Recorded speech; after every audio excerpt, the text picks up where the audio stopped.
உலகம் எங்கிலும் இருக்கிற அனைத்து பெண்களுக்கும்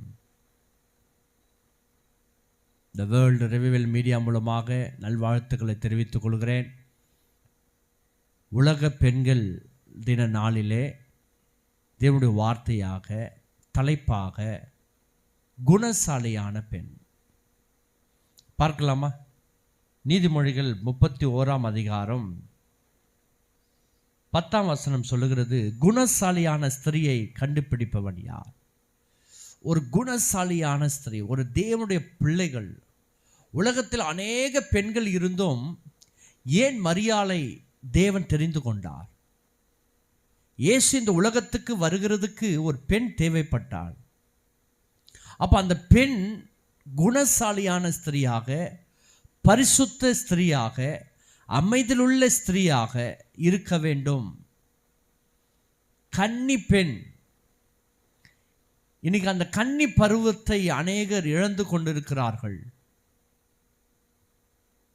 அமைதி இல்லை, நல்ல குணம் இல்லை, அடக்கம் இல்லை.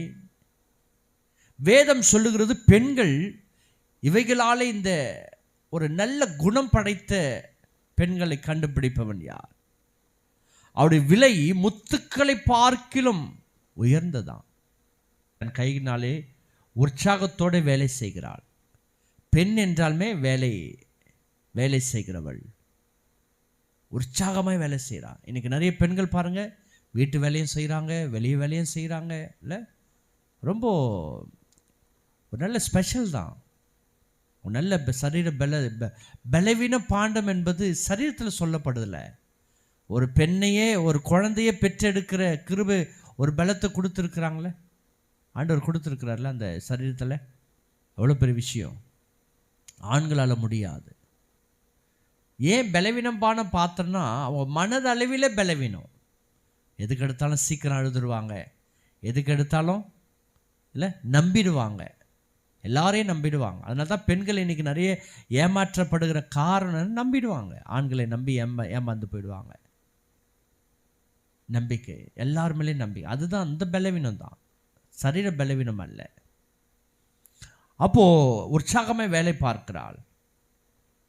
அவள் வியாபார கப்பலை போல் இருக்கிறாள். தூரத்திலிருந்து தன் ஆகாரத்தை கொண்டு வருகிறாள். இருட்டோடு எழுந்து. இன்னைக்கு அநேக பெண்கள் சூரியன் வருகிற வரைக்கும் தூங்கிட்டு இருக்கிறாங்க. சூரியன் வந்த பிறகும் தூங்கிட்டு இருக்கிறாங்க.